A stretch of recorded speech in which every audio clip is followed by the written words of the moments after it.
Hi folks, welcome to Infinite Retro Journal. Today this is going to be what I call a quick clip video, under 5 minutes, and you just saw me finishing up a series on my Amiga 600. I got it put together, got a power supply, fixed the mouse, and finally got it booted up into Workbench, and I thought I was good to go, except the keyboard doesn't work. Turns out the membrane, the edge connectors, some of them are worn off. So I figured out a way to fix that. And my Amiga's in the basement, so let's head there to show you. I'm in my basement, and I have just successfully, let me zoom in here and focus on that.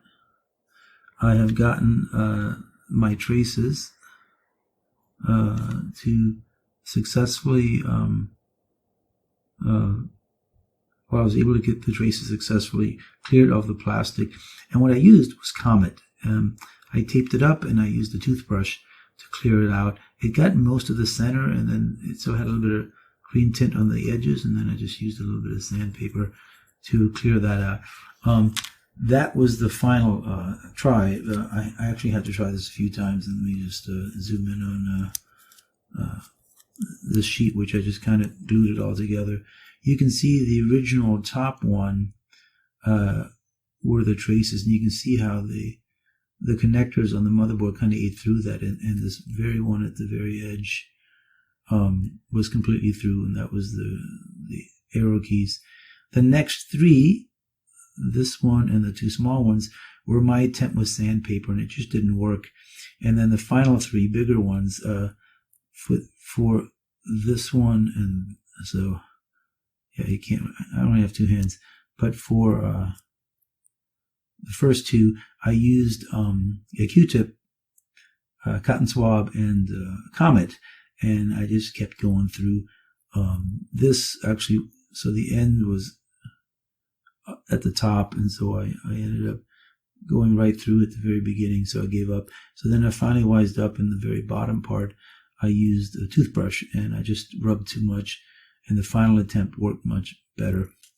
Okay, and so zooming back out, then of course I also took the keyboard apart, and so what I did there is I just wanted to actually clean the plate because it actually had rust on the inside, and so what I did is, unfortunately, I used navel jelly, thinking that that would be a good solution for that problem, but it ended up actually eating through the galvanized steel enough to actually take it off. It discolored the middle, but it took it off here, and so it was rust prone, and so then I just painted that with some Rust-Oleum primer, and it came out pretty good. If you sort of compare that to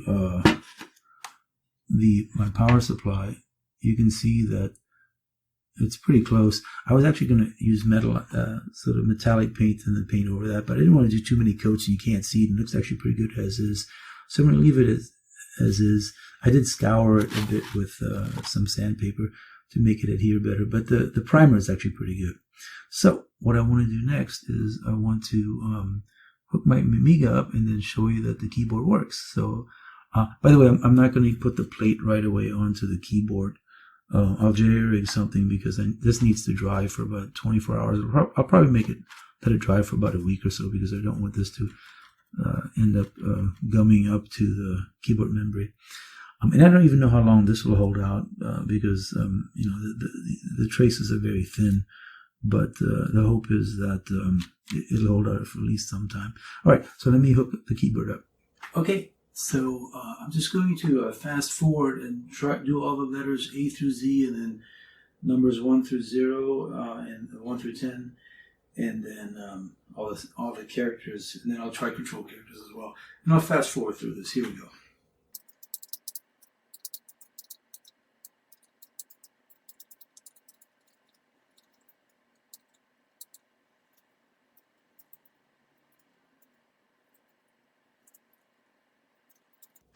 And that's all the characters, so it does work. So Comet and a toothbrush worked, did the trick, was able to scrub it off. Just don't apply too much pressure and it should work for you as well. So hope that was helpful. And now on to getting my Amiga booted and running some software on it. Thanks for joining me, and I'll see you next time.